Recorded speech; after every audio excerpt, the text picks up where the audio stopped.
ESPN's Adam Schefter reporting, Ken, that Jim Harbaugh will be the next head coach of the LA Chargers, leaving Michigan after winning the national championship. Now he goes to Southern California to coach up Justin Herbert. Jim Harbaugh, head coach, LA Chargers. Betting thoughts here very, very early on in the process. Yeah, look, the two things that stand out first are you can do a lot better than Brandon Staley, and they did. And so your expectation for the Chargers, the betting markets are going to, much like they were with the Chargers the last few years, they're going to be obsessed with the Chargers. The win total is going to be really high, probably too high. The odds to win the division, Patrick Mahomes is still in the division. The Chargers, maybe the second choice, maybe their odds flirt with Kansas City's, depending on what their offseason, their draft is like, the Chargers. So look, like there's going to be a lot of optimism.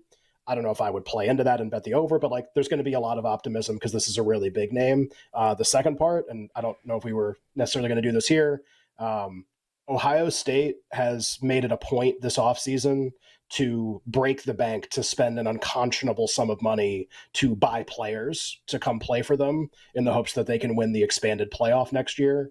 And that all helps. And they've gotten some really good players. The thing that helps the most is that this guy's gone now. This guy that had their number the last few years. Maybe Brian Kelly ends up being the coach of Michigan or somebody else, or they promote from within, Sharon Moore, one of the coordinators. Like whatever they want to do, this helps Ohio State too. And I'm not saying Ohio State's going to win the playoff, but man, if you're like, Columbus fans probably would never say this out loud, but like, man, if you're there and you're like Ryan Day or you're, somebody in that school, that organization, that athletic department, you're just like, yes. You're throwing a party. I don't even think that we should undersell that. Like they're celebrating right now. And they're probably going to be the favorite to win the national championship. I mean, they're just raiding the portal and spending a lot of money. And so they will be really highly rated next year. And this move obviously improves their path to having a lot of success. It's like it happens every year with the Chargers, and then it's like Lucy pulls the football away from you, the better, Charlie Brown, and we all end up losing money and everyone's laughing at us. Great. Like that's with like Brandon Staley and Anthony Lynn and like, the coaches like this. I do not anticipate that happening, Ken, with Jim Harbaugh. Harbaugh is one of the best coaches we've seen both at the collegiate and the NFL level in a really long time. He wins everywhere he goes. Went to San Francisco and they're immediately in the NFC Championship game. I'm not saying like the Chargers are going to the AFC Championship game, but if my bet is Jim Harbaugh to win 10 games, double-digit games, in a 17-game season with his quarterback being Justin Herbert, I don't know, man. Like, maybe this is the most square opinion of all time, and they go 9-8 next year. It's certainly possible. I don't know how that bet loses if it's going to be 9.5. Like, Charger with this coach and Herbert, of course they're going to win 10 games. He's the best, Harbaugh. He's unbelievable. The Brock Purdy discourse has gotten, I think, pretty tiresome already over the course of this week, where, does anyone think he's Mahomes? This is where I think, everything gets twisted, where it's I can't believe, people, mention him in the same breath as, Pat. Who does that, and is serious, and, actually says and means it? He's not, Pat. Maybe he will be one day, could be that. He's not that. Also, Patrick Mahomes, not every game Mahomes plays is great. Purdy had two rough games this year. One was in bad weather, one's against the best defense in the NFL. Who doesn't have bad games sometimes? I'm not even saying this to defend Brock Purdy. Just that I think this is all really tiresome. The idea that he sucks one week, he's either Montana or he's Druckenmiller, and there's no in between for this guy. It's just the whole thing is really stupid. All the conference, in my opinion, around Brock Purdy. His passing yards prop in this game, Ken, and just based on the way that you've spoken about him, and I know you're not a big prop guy, but I'm going to say this number, and maybe you'll like the over, maybe you think McCaffrey just goes for 200 yards, whatever. 276.5 is the number, passing yards prop at BetMGM for Brock Purdy. And look, I like the Lions in the game. I'm not going to tell you this is going to be a 14-10 Lions win or 31-3. The Niners are going to get there. It's they're definitely going to score on this Lions defense. Maybe that number's a little short for Brock Purdy. Maybe the number's a little short.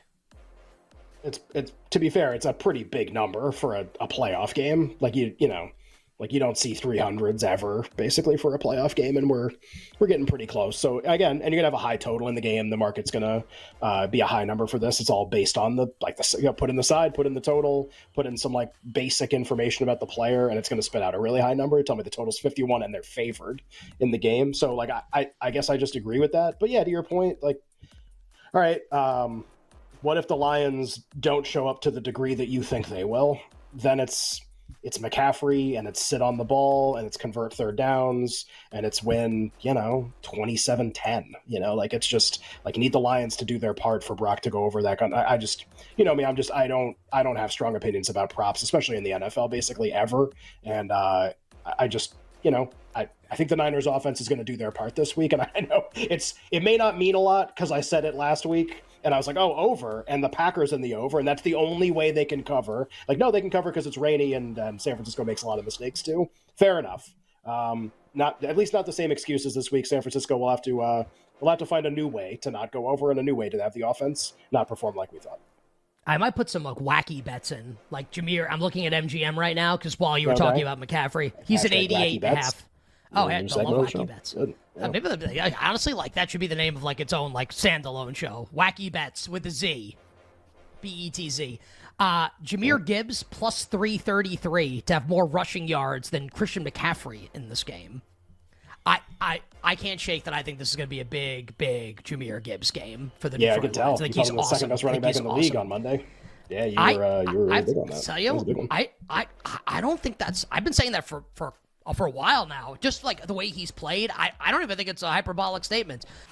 So Ravens about a 4-point favorite and pretty low total, 44.5. Obviously, we know what both defenses have done so far this year. Do you have a strong opinion on what do you think is going to happen in the game? I think it was Whale was talking about it, where I think this is like a great hindsight spot, right? Like either way, we're going to be on Sunday afternoon and go, yeah, man, of course it was the Ravens. Like they were so much better than the Chiefs and basically every team in the AFC all season long. Wow, it should have been more than 3.5. Like I should have jumped on the threes when they were there. Or then you're going to be like, wait, we got 3.5 with Mahomes in any scenario, and we didn't take it? Why in the world did I not hammer that? Why do I not have a larger Chiefs ticket? So I'm kind of in that camp because I don't think if you're originating lines that you can land on 3.5. So there's some sort of like Mahomes mystique baked into that, and I don't know that it's enough. I don't know. I don't have any way to quantify that, and it's very hard. It's not really how I think any of us really come to betting things with a lot of feel, but I think it is part of this.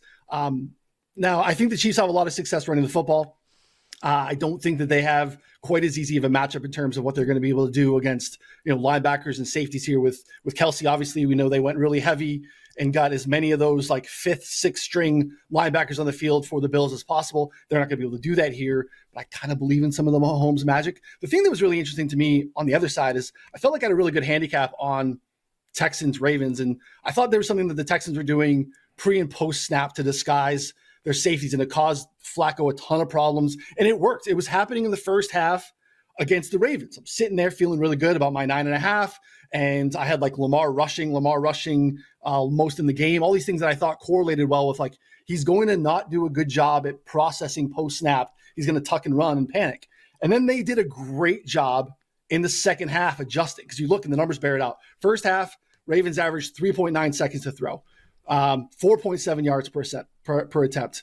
Massive dip. That 3.9 in the first half went to 2.5 in the second half. So kudos to Monken. Completely neutralized the blitz, got the ball out to playmakers, allowed Lamar to still run and do his thing. The weird thing here with Spags, they're going to blitz. They're not going to blitz like the Texans did, but they bring blitz from a different vantage point. They often blitz. They 12th highest rate in the league, but they are top 5 from a corner blitz standpoint. So they're going to bring faster, more athletic blitzers. They make it a little bit harder to scramble for Lamar. Maybe can help him be contained a little bit here. And again, like this Chiefs defense has been fantastic, and they haven't turned anybody over. Like some of their like yards per play, their third down stuff, their red zone stuff, they're doing it without the benefit of any turnover rate. They're like 29th in turnover rate. So they're just straight up beating people. So I think they're going to be a problem here.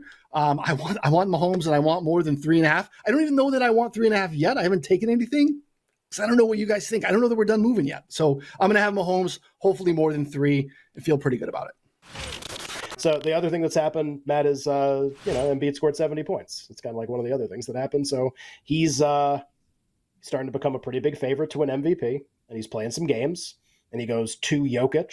Was that next week? I think something like that. Or this weekend, maybe. This Saturday. And yeah, so what is it? Is it now like the market has it right and it's that order and there's nothing else, or is there something else interesting to you going on here with most valuable player? I think there's an overreaction because if the market was basically like, look, he can't be the favorite because he's going to miss a bunch of games. He's already missed 10.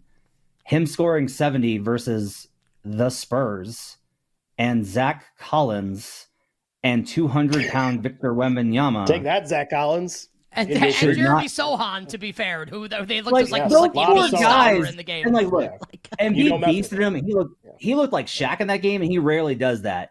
I will say, like, a lot of this, as much as there's like this, he doesn't care about the MVP this year. Really? Because he was busting his tail to drop 70 on the Spurs. I will go back to this. He has played 2 road games versus teams over 500 this year. 2. He's going to have to play them at some point.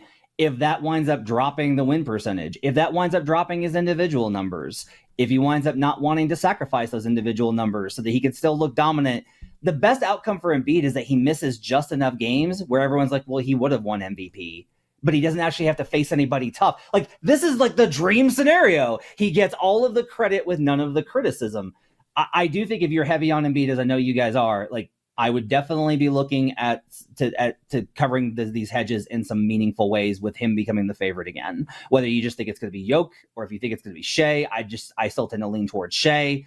I do think it's a 3-man race. I think Tatum's like going to finish top 5. I do think he'll get in that conversation because there will be like they won 65 games. He's got to be on the list. But if Embiid plays enough games, does he win? Yes.